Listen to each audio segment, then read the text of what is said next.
दोस्तों, जुलाई का महीना था, बरसात अपने पूरे जोर पर थी और उसी दौरान वन विभाग की तरफ से कुंवर बलजीत सिंह जी को सूचना मिली कि उत्तराखंड के चंपावत जिले में एक नरभक्षी गुलदार ने आतंक मचा रखा है और हालात इतने बिगड़ चुके थे कि उसे रोके बिना बात आगे नहीं बढ़ सकती थी। ये जिला उत्तराखंड के बिल्कुल पूर्वी छोर पर पड़ता है और नेपाल की सीमा से सटा हुआ है, जहाँ घने जंगल हैं, रास्ते दुर्गम हैं और हर खबर जो है देर से पहुंचती है। वहां पहुंचने के बाद कुंवर साहब की मुलाकात डीएफओ साहब से हुई, जैसा होता ही है हमेशा। और बातचीत में ये साफ हो गया कि नरभक्षी का इलाका सीधे सीधे नेपाल बॉर्डर के आसपास तक फैला हुआ है। यानी मामला सिर्फ जंगल का नहीं, सीमा का भी था। वहां के हालात समझने के बाद कुंवर साहब ने यह सुझाव रखा कि अगर संभव हो तो पहले भैया उस नरभक्षी को पिंजरे में पकड़ने की कोशिश की जाए, और अगर ये तरीका कामयाब ना हो तब आखिरी विकल्प के तौर पे उसे जो है फिर शूट किया जाए, गोली मारी जाए। लेकिन डीएफओ साहब ने बताया है कि राज्य मुख्यालय से साफ आदेश है कि नरभक्षी को शॉट डाउन कर दिया जाए, मार गिराया जाए, और अगर पिंजरे का विकल्प अपनाना है तो उसके लिए अलग से अनुमति लेनी पड़ेगी, जिसमें एक दो दिन का वक्त लग सकता था। लेकिन कुंवर साहब के मन में एक बात साफ थी कि आज के समय में जब हमारे देश के वन जीव पहले से ही बढ़ती आबादी और जंगलों की कटाई के भारी दबाव में हैं, उस वजह से खासकर गुलदार और बाघ इनके जैसे बड़े शिकारी सबसे ज़्यादा प्रभावित हो रहे हैं। और ऐसे में अगर किसी भी जानवर को गोली से बचाया जा सके तो वो भी संरक्षण की दिशा में एक भले ही छोटा लेकिन जरूरी कदम होगा। एक को बचा लिया भी तब भी बहुत बड़ी बात है। लेकिन दोस्तों, संरक्षण की बात करते समय सिर्फ जंगल और जानवरों की ही नहीं, पहाड़ों में रहने वाले हम लोगों की जिंदगी को भी समझना जरूरी है। क्योंकि पहाड़ का जीवन बाहर से जितना खूबसूरत दिखता है ना, जितना खूबसूरत है, भीतर से उतना ही कठिन, कठोर और संघर्षों से भरा हुआ होता है। हम लोग मेहनती होते हैं, दिन रात खेतों में काम करते हैं, फिर भी मुश्किल से इतना ही अनाज उगा पाते हैं कि साल के 6 महीने पेट भर सके। ईंधन के लिए जंगल से ही लकड़ी लानी पड़ती है। सर्दियों में उसी लकड़ी से घर गर्म करते हैं। पानी के लिए तो कई कई किलोमीटर पैदल चलना पड़ता है, और मवेशियों के लिए चारा भी जंगल से ही लाना पड़ता है। और यहीं से इंसान और जंगल के बीच टकराव शुरू हो जाता है, जिसको कॉन्फ्लिक्ट बोलते हैं ना, यहीं से शुरू हो जाता है। जब कोई महिला या पुरुष लकड़ी या घास लेने के लिए जंगल के भीतर जाता है और अनजाने में अपने शावकों के साथ मौजूद किसी मादा गुलदार के सामने पड़ जाता है, तो वो मादा अपने बच्चों की सुरक्षा के डर में हमला कर बैठती है, और अक्सर यहीं से उसकी नरभक्षी बनने की कहानी शुरू हो जाती है। एक ऐसी कहानी जिसका अंत ज्यादातर उसकी मौत पर ही होता है, और कई बार इस प्रक्रिया में कुछ निर्दोष गुलदार भी बेचारे मारे जाते हैं। दोस्तों, पहाड़ों में जीवन कितना कठिन है, ये वही समझ सकता है जिसने वहां रहकर देखा हो। कई गांव इतने दूर दराज बसे हुए हैं कि वहां से मुख्य सड़क तक पहुंचने के लिए कम से कम 2 से लेके 5 किलोमीटर तक पैदल चलना पड़ता है। और सड़क तक पहुंच जाना भी इस बात की गारंटी नहीं होती कि वहां से कोई वाहन मिल जाएगा, कोई गाड़ी मिल ही जाएगी। कोई गारंटी नहीं है। कुंवर साहब ने खुद ऐसे कई इलाकों में देखा था जहां पूरे दिन में सिर्फ एक ही जीप जो है वो शहर से गांव तक आती जाती थी, और अगर कोई आदमी जरा देर से पहुंचे और वो जीप निकल चुकी हो तो उसे अगली सुबह तक इंतजार करना पड़ता था। शहर से जो भी सामान लाया जाता था उसे आखिरी 2-3 किलोमीटर, 4 किलोमीटर, 5 किलोमीटर जो भी बचता था उसे अपनी पीठ पर ढोकर गांव तक पहुंचाया जाता था। अब तो फिर भी काफी सहूलियतें हो गई, लेकिन एक दौर था वो। दोस्तों, ये वही जमीन थी जहां से एक नरभक्षी की कहानी ने जन्म लिया और रौसाल के नरभक्षी के रूप में सामने आई। दोस्तों, घटनाक्रम शुरू करने से पहले मैं शुक्रिया अदा करता हूँ इंस्पिरेशनल क्यूटोस का, अभिजीत दास गुप्ता जी का, ब्यूटीफुल प्लेसेस, और संजय पीटर जी का। आपने थैंक्स ऑप्शन के माध्यम से चैनल को जो आर्थिक सहयोग दिया है उसके लिए मैं आपका बहुत आभारी हूँ। मैं भगवान से प्रार्थना करता हूँ कि आप हमेशा स्वस्थ, सुखी और संपन्न रहें। बहुत बहुत धन्यवाद मित्रों, बहुत बहुत धन्यवाद। तो दोस्तों, चलिए अब हम चलते हैं अपने आज के घटनाक्रम में। अब कुंवर साहब और इनके साथी चंपावत से लगभग 13 किलोमीटर दूर लोहाघाट पहुंचे, क्योंकि नरभक्षी को पिंजरे में पकड़ने की अनुमति मिलने में 1 या 2 दिन का समय लग सकता था। और तब तक इन्हें लोहाघाट के फॉरेस्ट रेस्ट हाउस में रुकने की परमिशन मिल गई कि आप लोग तब तक वहाँ रुक जाइए। वैसे असली मंजिल तो रौसाल थी, जो लोहाघाट से करीब 35 किलोमीटर और आगे पड़ती है। लेकिन वहां तक जाने का पूरा रास्ता कच्चा था, और बरसात का मौसम होने की वजह से किसी को भी पता नहीं था कि कब भूस्खलन हो जाए, लैंडस्लाइड हो जाए, कभी भी हो सकता था। कभी भी सड़क जो है ब्लॉक हो सकती थी। इस वजह से ये लोग उन 2 दिनों तक स्थानीय जो वन कर्मचारी थे, जो आसपास के लोग थे, उनके साथ बैठकर जानकारी वगैरह लेते रहे कि नरभक्षी का इलाका कितना फैला है, उसकी आदतें क्या हैं, वो किस रास्ते से आता जाता है, और उस पूरे क्षेत्र की भौगोलिक बनावट कैसी है, ताकि जब असली अभियान शुरू हो तो हर कदम सोच समझकर उठाया जा सके।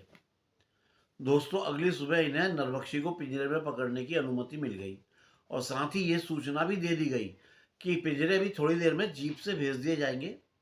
और इस खबर खबर के बाद ये अपने साथियों के साथ रौसाल की ओर रवाना हो गए। जब इन्हें ये खबर मिली तो ये अपना आगे बढ़ गए, और शाम होते होते वहाँ के फॉरेस्ट रेस्ट हाउस में पहुँच गए। वो रेस्ट हाउस नेपाल की सीमा से बिल्कुल सटा हुआ था, और उससे कोई 700 मीटर नीचे जो काली नदी है, महाकाली जिसको बोलते हैं, वो अपने पूरे वेग में बह रही थी, जो भारत और नेपाल के बीच सीमा रेखा का काम करती है। रेस्ट हाउस से नेपाल के गांव वगैरह भी बिल्कुल साफ और बहुत नज़दीक दिखाई देते थे। वहाँ पास ही सीमा सुरक्षा बल की एक चौकी है, और उस समय नेपाल में माओवादी गतिविधियां जो थी वो अपने चरम पर थी। हालात इतने बिगड़े हुए थे, जब नेपाल पुलिस दबाव बढ़ाती थी तो माओवादी सीमा पार करके भारत की तरफ आ जाते थे। और इस वजह से ये लोग एसएसबी चौकी के एक कमांडिंग ऑफिसर से मिले, और उन्हें अपने आने का जो मकसद था वो सब बताया कि भाई हम क्यों आए हैं। और रात के समय उस इलाके में सर्च करने की इन्होंने उनसे अनुमति मांगी, ताकि किसी तरह की कोई गलतफहमी ना रहे। और इन लोगों को नाइट सर्च की अनुमति भी मिल गई, अफसर ने दे दी। उन्होंने कहा ठीक है भाई, आप करिए। लेकिन जब ये लोग रेस्ट हाउस के अंदर पहुंचे तो इन्होंने देखा कि वहां ना तो बिजली थी और ना पानी की कोई सुविधा। हालांकि इन लोगों के पास मोमबत्तियां तो हमेशा रहती थी, लेकिन पानी का कोई विकल्प नहीं था। अब इसलिए इन्होंने एसएसबी के जवानों से पूछा कि भाई पानी का इंतजाम कैसे करें, क्या करें पानी के लिए। तो उन्होंने बताया कि रेस्ट हाउस से करीब 5 किलोमीटर दूर एक पानी का स्रोत है, पानी वहीं से लाना पड़ता है। अब इनके पास में चार जो है वो 20-20 लीटर के जैरिकिन थे, जैरिकिन होते हैं ना, तो वो 20-20 लीटर के चार थे, जिससे पानी की समस्या कुछ हद तक तो संभल गई। फिर जैसे तैसे ये लोग वहाँ एडजस्ट हो ही गए, और फिर अगले दिन की कार्रवाई की योजना बनाने लगे कि भाई अब क्या करना है। सुबह होते ही ये लोग लोहाघाट से भेजे गए जो पिंजरे थे उनको देखने के लिए गए, और पहली ही नज़र में समझ गए कि वो पिंजरे पहाड़ी इलाकों के लिए बिल्कुल बेकार थे, क्योंकि वो एक ही फ्रेम के बने हुए थे, एक ही टुकड़े में बने हुए थे। वो बहुत भारी थे, उन्हें उठाना या इधर उधर ले जाना बड़ी मशक्क़त का काम था। हालांकि मैदानी क्षेत्रों के लिए वो पिंजरे ठीक थे, क्योंकि मैदानी क्षेत्रों में ट्रक, जीप या ट्रैक्टर ट्रॉली से लाद कर उनको सीधे उस जगह तक पहुंचाया जा सकता था जहां उन्हें लगाना हो। लेकिन पहाड़ों में ऐसे पिंजरों को कुल्लियों की पीठ पर लाद कर ही ले जाना पड़ता है, और फिर पर्टिकुलर उस जगह तक पहुंचाना जहाँ पे उसको लगाना है वो तो नामुमकिन हो जाता है। मतलब जिस जगह पर निर्भक्षी की आने की संभावना है वहां तक ले जाना तो पॉसिबल ही नहीं होता है। दोस्तों, यहाँ से ये बात भी साफ हो जाती है कि पहाड़ों में नरभक्षी की लड़ाई सिर्फ जानवर से नहीं होती है, बल्कि हालातों से भी होती है। पहाड़ों में मजबूरी ऐसी होती है कि भारी और एक ही टुकड़े में बने पिंजरे सही जगह तक पहुंचाना नामुमकिन होता है, और इस बेबसी में कई बार सड़क पर या सड़क से थोड़ा नीचे ही इन पिंजरों को रख दिया जाता है, जहां नरभक्षी के फंसने की संभावना नाम मात्र की होती है। जबकि हकीकत यह है कि पिंजरा ऐसा होना चाहिए जिसके सारे हिस्से, बीच की जाली, फर्श, दरवाजा सब अलग अलग निकाले जा सके, ताकि हर हिस्सा आसानी से उठाकर उसे उस जगह तक पहुंचाया जा सके जहां नरभक्षी के आने की सबसे ज़्यादा संभावना हो, और फिर वहीं पर पूरे पिंजरे को दोबारा से जोड़ा जाए, उसको असेंबल कर दिया जाए। ये होना चाहिए। इनके पास कुल 4 पिंजरे थे, और उन्हें 4 अलग अलग जो कुछ संभावित जगहें थी वहां इन्होंने लगा दिया। और फिर उन्होंने आसपास के जंगलों से लाई गई टहनियाँ और पत्तों से अच्छी तरह छुपा भी दिया। उसके अंदर चारे बाँधे गए और फिर उसके बाद ये लोग नरभक्षी के पिंजरे में बंद होने का इंतज़ार करने लगे। ये लोग रोज़ सुबह निकलते, एक-एक करके पिंजरे को देखते और जाँच करते, क्योंकि ये चारों पिंजरे एक दूसरे से काफ़ी दूरी में थे, इसलिए इस काम में दिन का एक बड़ा हिस्सा निकल जाता था और रोज़ाना करीब 15 किलोमीटर इन्हें पैदल भी चलना पड़ता था। अब ये सिलसिला पूरे 1 हफ्ते तक चला, लेकिन कोई नतीजा नहीं निकला, कुछ भी नहीं। और फिर 8वें दिन जब ये दूसरे पिंजरे के पास पहुँचे, तो दूर से ही इन्हें दिख गया कि एक पिंजरे का जो है दरवाज़ा नीचे गिरा हुआ है। अब उसे देखकर इनके दिल में खुशी दौड़ गई, खुशी की लहर होती ना, वो दौड़ गई, चलो यार गुलदार तो पकड़ा ही गया, गोली लगने से बच गया एक गुलदार। लेकिन ये खुशी जो है ना बहुत देर तक नहीं टिक पाई, क्योंकि जैसे ही इन्होंने उसके अंदर झाँक कर देखा, तो पिंजरा खाली था भाई। उसके अंदर एक बकरी थी, वही खड़ी थी, दरवाज़ा बंद था और पंजों के निशान भी साफ-साफ बता रहे थे कि नरभक्षी अंदर घुसा था। लेकिन फिर सवाल उठता था कि वो बाहर कैसे निकला होगा? फिर जब इन्होंने उस पिंजरे को ध्यान से देखा तो सच्चाई सामने आ गई। पिंजरे की फर्श की जो लोहे की सलाखें थी वो मुड़ी हुई थी। इन्हें याद आया कि जब वो पिंजरा लगाया जा रहा था तो उसे ढलान से लुढ़का कर नीचे पहुंचाया गया था और शायद उस वक्त सलाखें जो थी वो अपनी जगह से ढीली हो गई थी और नरभक्षी ने इसी कमजोरी का फायदा उठाकर सलाखों को और मोड़ दिया और अपना बाहर निकल गया। भैया नरभक्षी बहुत तेज, बहुत दिमागदार होता है। उसके बाद नरभक्षी ने अपनी गिनती में 2 शिकार और जोड़ लिए, यानी कि 2 इंसानों को उसके बाद उसने और मार दिया। अब यार इन लोगों पर दबाव और ज़्यादा बढ़ने लगा, क्योंकि पिंजरे से बच निकलने के बाद ये तय था कि अब वो दोबारा कभी किसी पिंजरे के पास तो फटकेगा नहीं और इसी के साथ एक गुलदार की जान बचने की जो इन्हें उम्मीद थी, वो भी खत्म हो गई। भले ही वो ज़िंदगी भर अपनी चिड़ियाघर में रहता, लेकिन ज़िंदा तो रहता ना। लेकिन उसका अब जो है मरना तो बिल्कुल तय हो गया था। इस घटना के 2 दिन बाद रात के समय जब ये लोग नरभक्षी की तलाश में निकले हुए थे, तो इन्हें घाटी की तरफ से ऊपर की ओर आती हुई एक तेज रोशनी दिखाई दी और ये वहीं रुककर उस रोशनी का इंतज़ार करने लगे। जब वो लोग इनके पास पहुँचे तो उन्होंने बताया कि नीचे घाटी में एक 11 साल की बच्ची को नरभक्षी ने मार दिया है। और कुछ लोग तो उसकी बॉडी को ढूंढने के लिए जंगल में गए हुए हैं और कुछ लोग रौसाल की तरफ इन्हें खबर देने के लिए आ रहे थे, जो इन्हें मिल गए।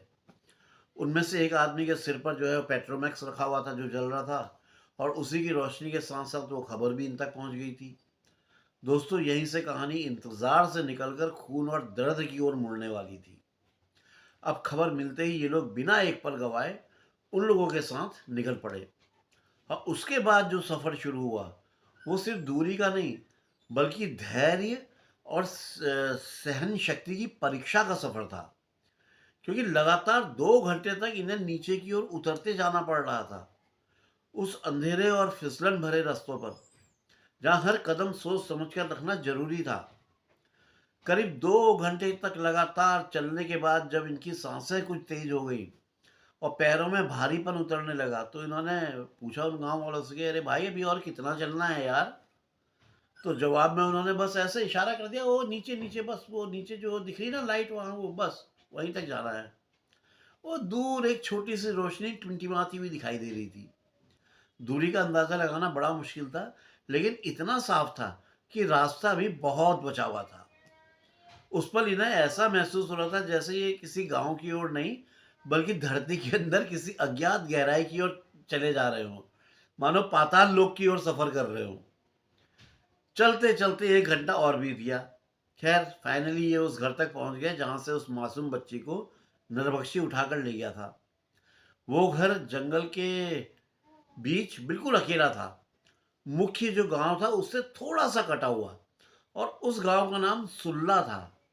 और वो जो घर था गांव से एक गहरी घाटी के उस पार था, जहाँ के जहाँ वहाँ के लोग उसे सुल की गाड़ कहते थे। गांव वाले बच्चे की लाश जंगल से निकालकर घर तक ला चुके थे और वहीं कुंवर साहब के मन में एक टीस सी उठी, क्योंकि एक बहुत अच्छा मौका इनके हाथ से निकल चुका था। अगर ये लोग लाश को वहीं छोड़ देते जहां वो मिली थी और इनके पहुंचने का इंतजार करते, तो ये वहीं बैठकर नरबख्शी के लौटने का इंतज़ार कर सकते थे और शायद उसी रात नरबख्शी की कहानी ख़त्म भी हो जाती। लेकिन अब जो होना था वो तो हो चुका था। इसलिए इन्होंने पहले पूरी घटना की जानकारी लेना ज़रूरी समझा। इन्होंने कहा पहले जानकारी ले लो यार, क्या है मामला आखिर। पूछताछ के दौरान इन्हें बताया गया कि उस शाम बच्ची के नाना और उसके 2 और लोग घर के आंगन में बैठ के हुक्का पी रहे थे। उनकी पीठ घर की तरफ थी और वो सामने जंगल की ओर मुँह करके बैठे हुए थे। जबकि घर की महिलाएं ऊपर की मंजिल पर शाम का खाना बना रही थी। पहाड़ों पे आमतौर पर घर एक मंजिल के होते हैं। नीचे का जो हिस्सा होता है वो पशुओं के लिए और ऊपर का हिस्सा इंसानों के रहने के लिए इस्तेमाल किया जाता है। आप लोगों ने देखा होगा जो पहाड़ गए होंगे। जहाँ वो तीनों आदमी बैठे थे वहां से करीब 7-8 फीट आगे जमीन खत्म हो जाती थी और वहां से नीचे की ओर एक तीखी ढलान शुरू हो जाती थी। उस ढलान पर करीब 4 फीट नीचे एक सकरी सी पगडंडी थी जो सीधे घाटी की तरफ चली जाती थी। और दोस्तों, यहीं से उस शाम का डरावना पल शुरू हुआ था और यहीं से रौसाल के नरभक्षी की कहानी एक गहरे मोड़ पर पहुंचने वाली थी। बिल्कुल भयानक पहुंचने वाली थी। उस दिन शाम के करीब 6 बजे का समय था और बच्ची अपने नाना के पास बैठी हुई थी, उनके साथ खेल रही थी जैसे बच्चे अक्सर अपने दादा नाना नानी के साथ खेलते हैं, हंसते हैं, बातें करते हैं। खेलते खेलते अचानक वो खड़ी हो गई और जब उसके नाना ने उससे पूछा कि अरे क्यों खड़ी क्यों हो रही है, तो उसने अपने भोलेपन से मासूमियत से जवाब दिया कि उसे फ्रेश होना है, मतलब शौच के लिए जाना है। और ये सुनकर नाना ने उसको समझाया कि भाई देखिए इलाके में नरभक्षी घूम रहा है, इसलिए ज़्यादा दूर मत जाना है, यही किनारे आंगन के किनारे में कहीं पे बैठ के अपने को फ्रेश कर ले, उस जगह पे जहाँ से वो नीचे को वो सकरी पगडंडी जाती थी।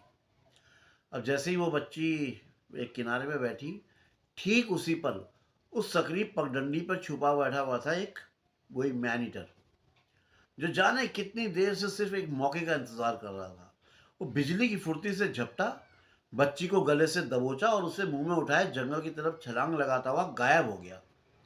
यह सब इतना अचानक हुआ कि कुछ समझने का मौका ही नहीं मिला और बच्ची से महज 6-7 फीट की दूरी पर ये बैठे तीनों आदमी, जो उस घर के इकलौते पुरुष सदस्य थे, वो भी चीखते चिल्लाते हुए उसके पीछे दौड़े।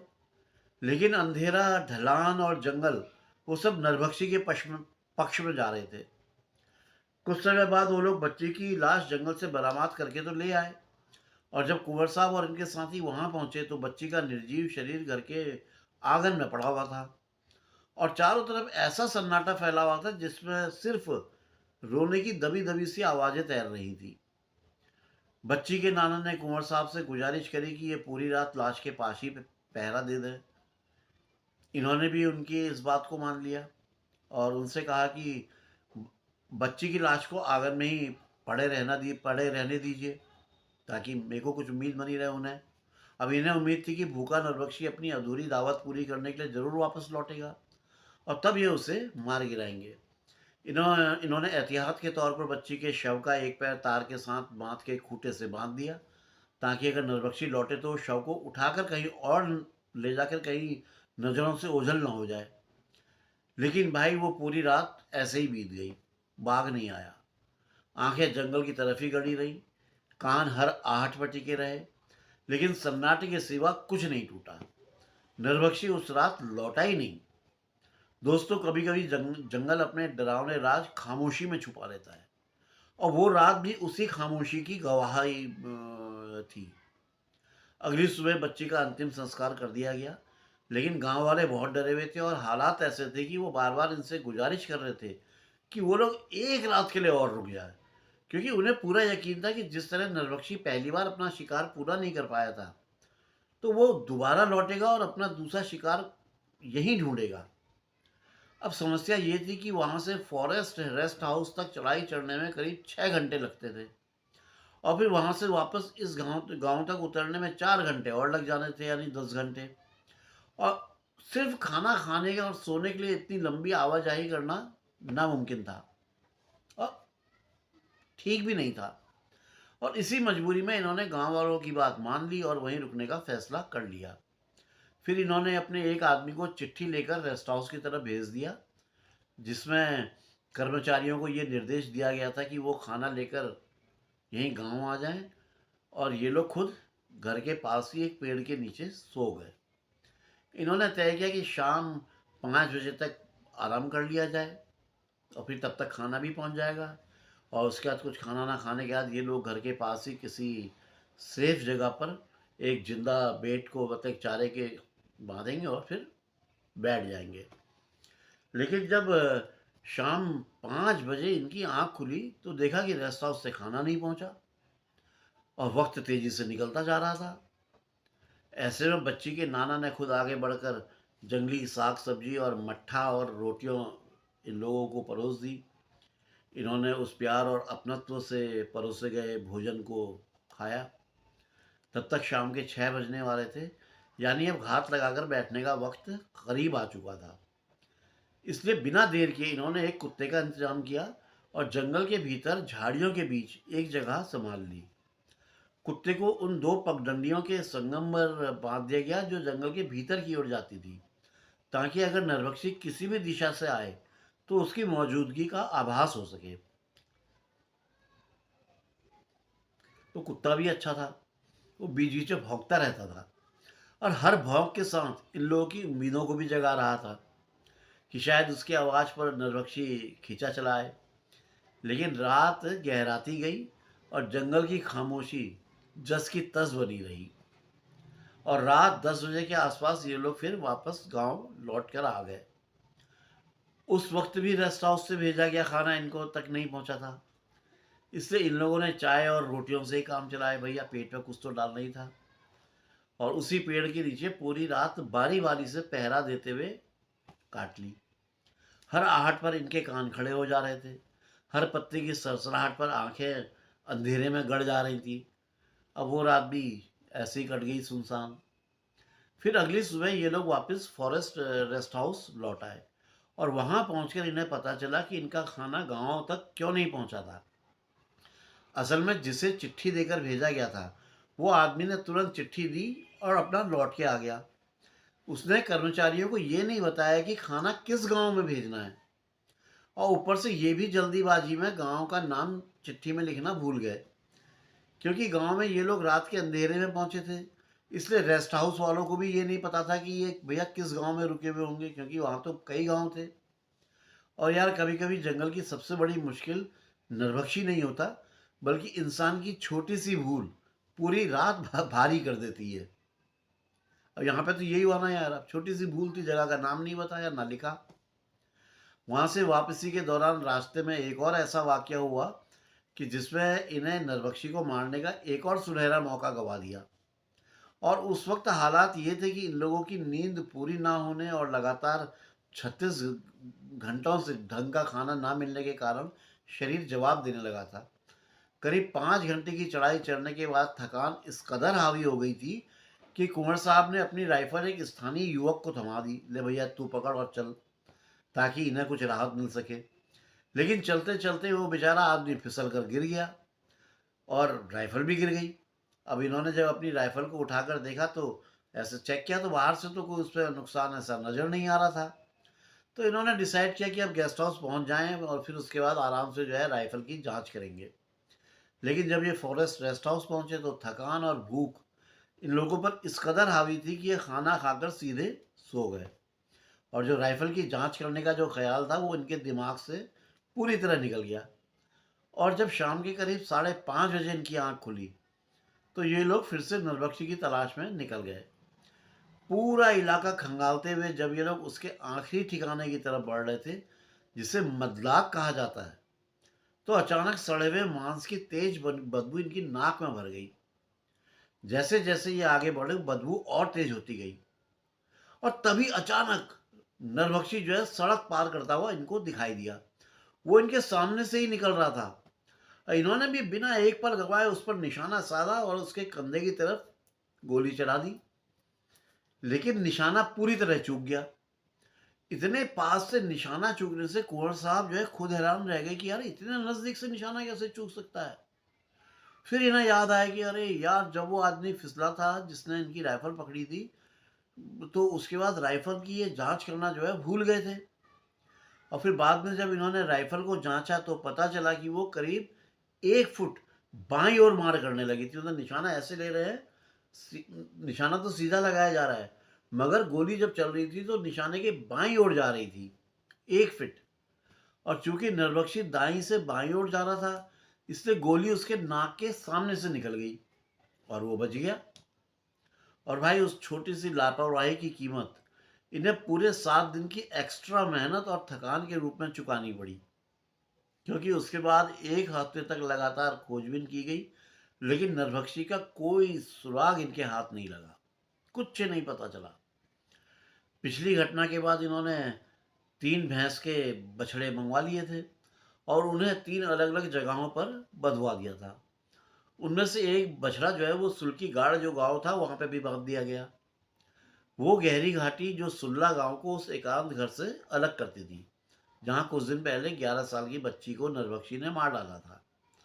दोस्तों, कभी कभी जंगल में सबसे बड़ी सजा गोली चूकने की नहीं, बल्कि एक पल की लापरवाही की भी होती है। अब तो रोसाल का नरभक्षी और भी चालाक हो चुका था, क्योंकि उसके ऊपर एक बार फायर हो चुका था, तो अब वो और अलर्ट था।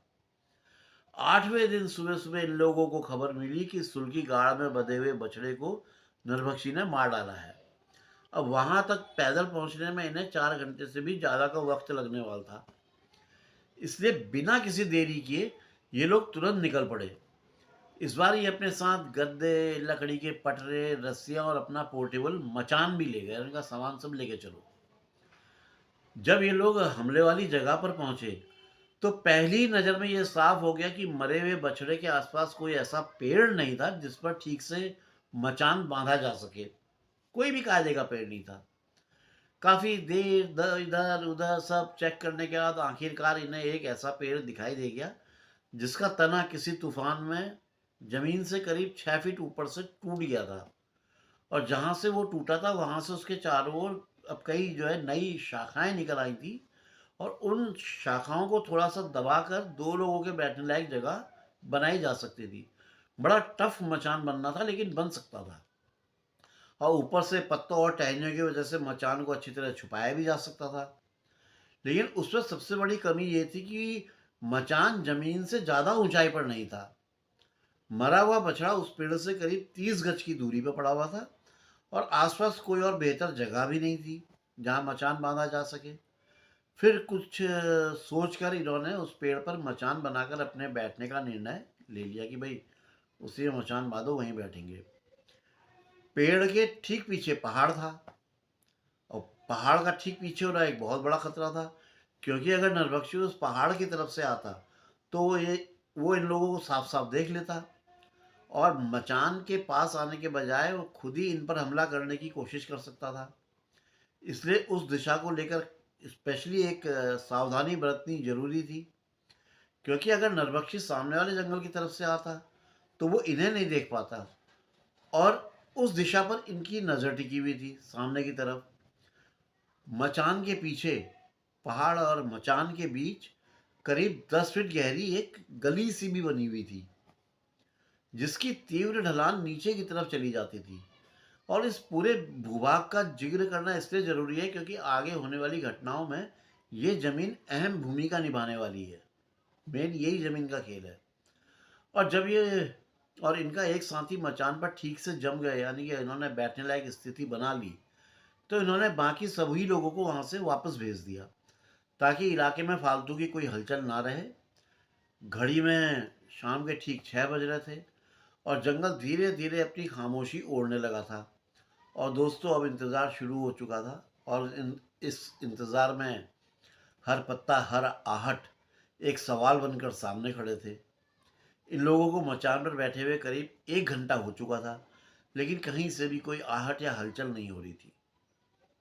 लेकिन तभी अचानक उस मरे हुए बछड़े की तरफ से हड्डियों को चबाने की आवाजें आने लगी।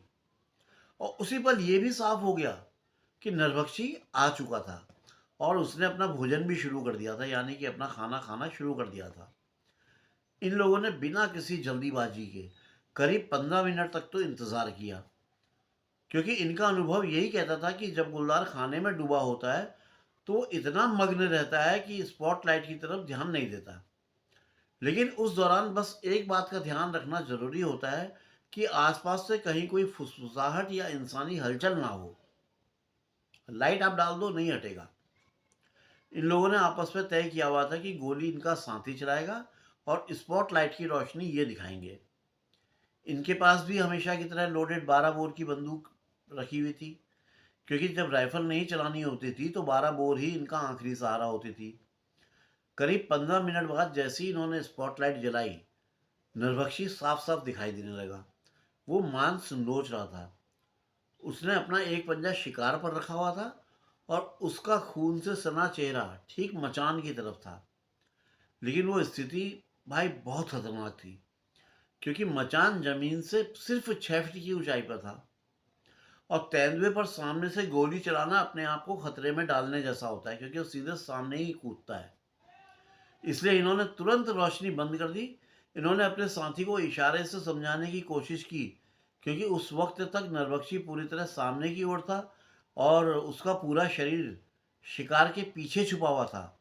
उसका सिर्फ सिर दिखाई पड़ रहा था। और सिर पर गोली चलाना हमेशा जोखिम भरा माना जाता है, क्योंकि कई बार गोली सिर से उछल जाती है और गुलदार लंबे समय तक जिंदा रह जाता है और फिर और ज़्यादा खतरनाक हो जाता है। लेकिन इनका जो साथी था वो कुछ ज़्यादा ही जोश में थे। उन्हें अपनी निशानेबाजी पर पूरा भरोसा भी था। उन्हें डर था कि कहीं ज़्यादा देर करने पर नरभक्षी भाग ना जाए। इसलिए उनके इशारे को समझते हुए तय हुआ कि निशाना नरभक्षी की दोनों आंखों के बीच लिया जाए। इन्होंने अपनी 12 बोर की बंदूक अपने जांघों पर रखी और फिर से स्पॉटलाइट जला दी। नरभक्षी लगभग उसी स्थिति में था, बस उसका सिर थोड़ा सा एक तरफ मुड़ा हुआ था। वो जबड़े के एक हिस्से से मांस को काट रहा था और ठीक उसी पर इनके साथी ने गोली दाग दी। और दोस्तों, गोली चलते ही जैसे पूरा जंगल एक ही पल में फट पड़ा हो। नरभक्षी दहाड़ा और बिजली की रफ्तार से उससे सीधे मचान की ओर झपट्टा मार दिया। उसकी टक्कर से मचान बुरी तरह हिल गया और ये दोनों संतुलन खोकर पीछे की ओर गिरते चले गए। उस क्षण डर ने इनकी सोचने की ताकत तक छीन ली थी और ये हाथ पैरों के बल उस जगह से तेजी से हटने लगे, वहां से दूर हटने की कोशिश कर रहे थे ये। भाई इनका यही इरादा था किसी तरह नरभक्षी से दूरी बन जाए। लेकिन इसी अंधी अफरा तफरी में मचान के पीछे मौजूद वो गहरी गली इनके ध्यान से बिल्कुल निकल गई, जो मैंने पहले बताई थी आपको। और अगले ही पल ये फिसलते हुए ढलान से नीचे जा लुढ़के। और एक साथी कहाँ है वो पता नहीं, ये ढलान के में गिरते चले जा रहे थे। उस समय इन्हें हर पल ऐसा लग रहा था जैसे नरभक्षी ने इन्हें अपने पंजों ने जकड़ रखा है और दोनों ही साथ साथ अंधेरे में लुढ़क रहे हैं। दिल की धड़कनें जो थी कान में हथौड़े की तरह बज रही थी। लेकिन जब नीचे पहुंचकर सब थम गया और चारों तरफ डरावना सन्नाटा फैल गया, तब जाकर इन्हें समझ में आया कि नरभक्षी ने इन्हें छुआ तक नहीं था। पकड़ना तो बहुत दूर की बात है, नरभक्षी इनकी रेंज में, मतलब ये नरभक्षी की रेंज में नहीं थे। कुछ देर तक तो ये उसी हालत में पड़े रहे, बिना एक इंच भी हिले, क्योंकि अंधेरा इतना गाढ़ा था कि हाथ को हाथ नहीं दिखाई दे रहा था। और सबसे भयानक डर यह था कि कहीं नरभक्षी पास ही अंधेरे में घात लगाकर ना बैठा हो और जरा सी हलचल होते ही मौत बनकर इन पर टूट पड़े। इन्हें उस जगह और उस हालात में पड़े हुए कितनी देर बीत चुकी थी इसका इन्हें जरा भी अंदाजा नहीं था। समय जैसे उस गहरी गली में आकर ठहर गया था। और सबसे भयानक बात यह थी कि इन्हें अपनी ही बंदूक का पता नहीं था कि और कहाँ पड़ी है। और ना ये मालूम था कि नरभक्षी जिंदा है, मर चुका है, घायल होकर कहीं छुपा बैठा है या अंधेरे में कहीं गुम हो चुका है। और सबसे डरावनी उलझन ये थी कि उस गुप्त अंधेरे में ये खुद किस जगह पर पड़े हैं, इन्हें यही नहीं पता था। कोई भरोसा ही नहीं था कि कहाँ हूँ भाई मैं। दोस्तों, नीचे उस गहरी गली में गिरे हुए ये बिल्कुल स्थिर पड़े रहे। दिल की हर हर धड़कन, मैंने बताया, जैसे कानों में गूंज रही थी। और दिमाग में बस एक ही सवाल बार बार उठ रहा था कि ऊपर मचान पर इनके साथी का क्या हुआ होगा यार। क्योंकि जरा सी हरकत करना मौत को न्योता देने जैसा था। अगर नरभक्षी जिंदा और घायल था तो वो कहीं पास ही अंधेरे में घात लगाकर बैठा हो सकता था और हल्की सी आहट होने पर वो बिजली की तरह टूट पड़ता। इस डर से इनका शरीर जो है पत्थर बन गया था एक तरह से। और ये बिना हिले डुले उसी जगह पर जमे रहे, जैसे अंधेरा इन्हें अपने भीतर निगल लेना चाहता हो। कुछ देर बाद जब वो पोजीशन असहनीय होने लगी, तब किसी तरह से हिम्मत जुटाकर इन्होंने बहुत धीमी आवाज में अपने साथी को पुकारा, लेकिन जवाब में सिर्फ जंगल की एक भारी और दबाव भरी खामोशी लौटी। और उस खामोशी में इनके मन में तरह तरह के ख्याल जहर की तरह फैलने लगे। कहीं ऐसा तो नहीं कि इनके गिरते ही नरभक्षी ने ऊपर मचान पर इनके साथी को दबोच लिया हो, या शायद किस्मत ने उसका साथ दे दिया हो और वो अभी भी जिंदा हो। तरह तरह के विचार आते ना दिमाग में, और इसी उम्मीद ने इन्हें फिर हिम्मत दी। और इस बार इन्होंने थोड़ी ऊंची, थोड़ा जोर से आवाज देके पुकारा, लेकिन अंधेरे ने वो आवाज फिर भी निगल ली। अब तो वो नकारात्मक सन्नाटा और भी भारी और डरावना लगने लगा। इनकी इच्छा उठने की तो हो रही थी, लेकिन अंधेरा इतना गाढ़ा था कि आसमान में तारे तक गायब थे। चारों तरफ ऐसा घुप अंधेरा पसरा था मानो रोशनी का अस्तित्व ही खत्म हो गया हो। न इनके पास टॉर्च थी और न ही इन्हें दिशा का कोई अंदाजा था। लेकिन तभी अचानक इनको याद आया कि अरे यार, इनकी जेब में गैस लाइटर है जिसमें एक छोटी सी टॉर्च भी लगी है। इन्होंने अपनी कांपती उंगलियों से जेबें टटोली। उस समय इनकी दिल की धड़कनें बहुत तेज थी, और जब वो गैस लाइटर इनके हाथ में आ गया तो कांपते कांपते उस खौफनाक खौफनाक रात में पहली बार इन्हें एक हल्की सी राहत महसूस हुई। और उसी पल एक अजीब सा ख्याल भी आया कि यार, सिगरेट पीने की इनकी जो आदत थी, जिसको अक्सर कोसा जाता था, वो रात जान बचाने वाली उस रात साबित होने वो हो सकती थी कि उसी लाइट से इनकी जान बच जाए। और जैसे ही इन्होंने लाइटर की छोटी सी टॉर्च जलाई, उस हल्की सी लौ ने घुप अंधेरे को हल्का सा चीर दिया। उस वीरान गली में वो कमजोर सी रोशनी भी किसी स्पॉटलाइट की तरह चमकती हुई महसूस हो रही थी, मानो अंधेरा खुद पीछे हटकर उस जगह इन्हें जगा दे रहा हो। और उसी कांपती हुई रोशनी के सहारे इन्होंने चारों ओर नजर दौड़ाई। हर छाया, हर छुपे हुए खतरे, मतलब जो भी छाया, जो भी खतरा है, हर एक को देखा, नापा तोला, और बहुत संभल संभल कर गली के ढलान से ऊपर की ओर बढ़ने लगे। इनकी दिल की धड़कन अब सीने में नहीं, कानों में सुनाई दे रही थी। हर कदम ऐसे उठ रहा था जैसे जमीन के नीचे कोई अनजाना राज दबा हो। और उस अनकहे डर को सांस लिए ये मचान की तरफ बढ़ते चले गए। इन्हें इस बात का बिल्कुल भी अंदाजा नहीं था कि इनके वहां पहुंचने पर इनके लिए क्या इंतजार कर रहा है।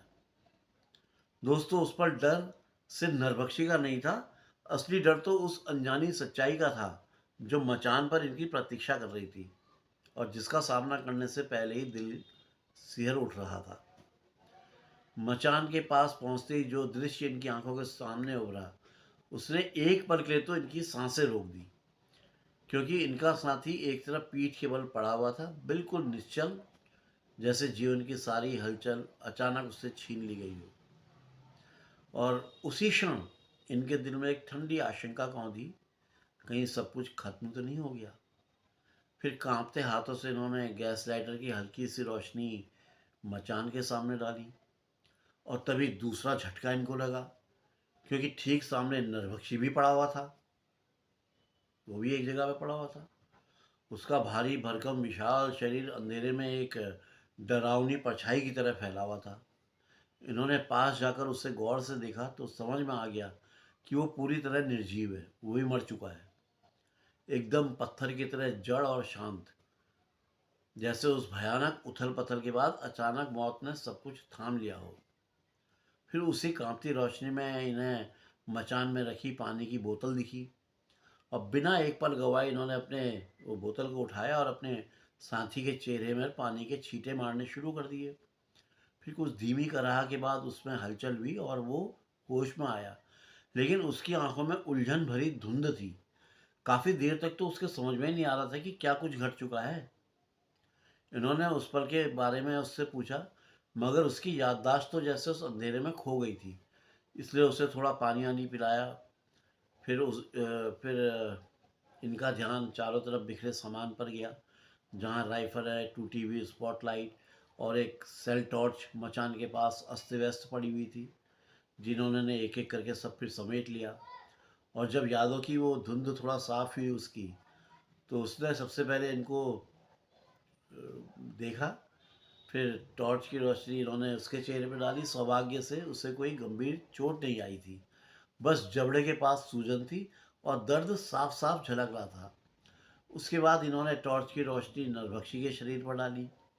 उसका भारी भरकम शरीर जमीन पर फैला हुआ था और वो उतना ही शांत था जितना कुछ देर पहले भयानक था। इन्होंने पास जाकर गौर से उसे देखा तो उसके माथे पर राइफल की गोली का एक हल्का सा निशान दिखाई दिया, जैसे पहले गोली उसे छूकर निकल गई हो। लेकिन उसका सीना बुरी तरह छलनी था। मांस और हड्डियों का हिस्सा बिल्कुल चकनाचूर हो चुका था। और फिर धीरे धीरे उस भयानक पल को याद इनकी जो है फिर से जुड़ने लगी। मतलब नरभक्षी के झपटते ही सब कुछ एक साथ हुआ था। टक्कर, गिरना, अंधेरा और फिर उस अफरा तफरी में बंदूक भी गरजी थी। और अब साफ था कि उसी नजदीकी मुठभेड़ में मौत ने अपना फैसला सुना दिया था। कुछ देर तक तो ये दोनों वहीं पर खड़े होकर टॉर्च की रोशनी में उस निर्जीव शरीर को देखते रहे। इनके दिल में राहत भी थी और एक अजीब सी थकान भी, जैसे कई दिनों से जमा तनाव एक ही पल में ढह गया हो। जंगल फिर से शांत हो चुका था, लेकिन वो शांति अब पहले जैसी नहीं थी। उसमें गुजरे हुए खतरे की ठंडी गूंज अभी भी बाकी थी। दोस्तों, जो कुछ भी हुआ था उसे साफ साफ समझने के लिए इस पूरे घटनाक्रम को दोबारा जोड़ना जरूरी था। और जब इसको क्रम से देखा गया तो बात खुद ब खुद सामने आने लगी। जब इनके साथी ने पहली गोली चलाई थी तो उस वक्त नरभक्षी का सिर एक एक तरफ झुका हुआ था। इस वजह से गोली बस उसके माथे को छूती हुई निकल गई थी और वो गंभीर रूप से घायल होने के बजाय सिर्फ चौंक गया था और थोड़ा सा जख्मी हुआ था। और उसी पल में उसकी प्रतिक्रिया जो थी वो बिजली जैसी तेज थी और वो सीधे मचान की तरफ झपट गया था। उस वक्त कुंवर साहब की 12 बोर की बंदूक जांघों पर रखी हुई थी, लेकिन हालात इतने अचानक बदले थे कि कुछ सोचने या समझने का वक्त नहीं मिला। क्योंकि एक हाथ में स्पॉटलाइट थी और दोनों उंगलियां अनायासी बंदूक के ट्रिगर पर रखी हुई थी। बंदूक ऐसे रखी तो दोनों उंगलियां उस पर रखी हुई थी। नरभक्षी का पूरा सीना बंदूक की नालों से टकराया और उसी जोरदार टक्कर में ये पीछे की ओर उछल गए थे। और किस्मत से उंगलियों ने हरकत करी और ट्रिगर दब गए, जिससे बंदूक की दोनों नालों से गोलियां चली और वो नरभक्षी की छाती में दो बड़े बड़े छेद कर गई। एक तरह से देखा जाए तो सच ये था कि उस रात नरभक्षी को किसी सोची समझी गोली ने नहीं मारा था, बल्कि उसने खुद ही अपनी मौत की तरफ छलांग लगा दी थी। ये कहा जाए ज़्यादा बेटर है। मौत से ये लोग बाल बाल बच गए थे और वो सब इनके साथी के जरूरत से ज़्यादा जोश की वजह से हुआ था। उस तनाव और डर के बाद गुस्से में इन्होंने अपने साथी को बहुत ज़्यादा डांटा भी, यार तुम आदमी बेवकूफ़ हो, जब तुम्हें मैं बता रहा हूँ कि सर पे गोली नहीं चलानी चाहिए फिर भी तुम कॉन्फिडेंस में ये वो जो भी कुछ कहा होगा। उस रात जो कुछ भी हुआ था उसे लेकर ये दोनों इतना शर्मिंदा थे कि इन्होंने आपस में तय कर लिया कि भैया ये किस्सा ये दोनों किसी को कभी नहीं बताएंगे। और ये वादा सालों तक निभाया भी गया। लेकिन अब बहुत समय बीत चुका है, बहुत समय बीत गया, वक्त निकल गया। फिर इन्होंने अपने साथी से इजाज़त लेकर के उस पूरी कहानी को इस किताब में लिखा, जिसे मैं आप तक पहुंचा रहा हूँ।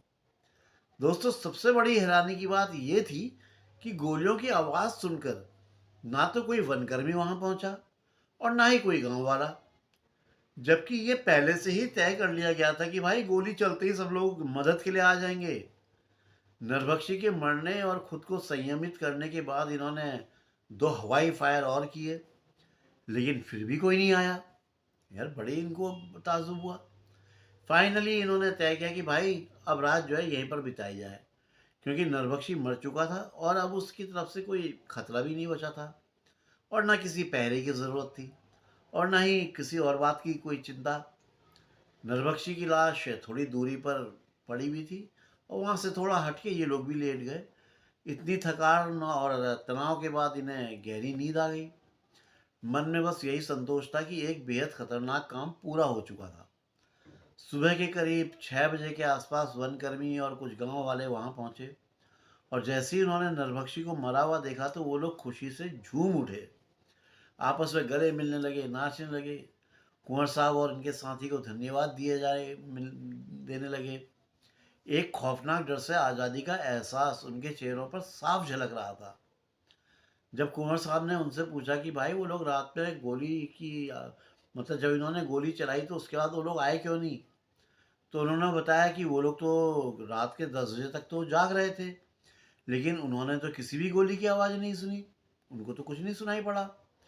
बाद में कुंवर साहब भी समझ गए कि घाटी की जो टेढ़ी-मेढ़ी बनावट और पहाड़ों की आड़ में गोलियों की आवाज़ हो सकता है दब गई होगी।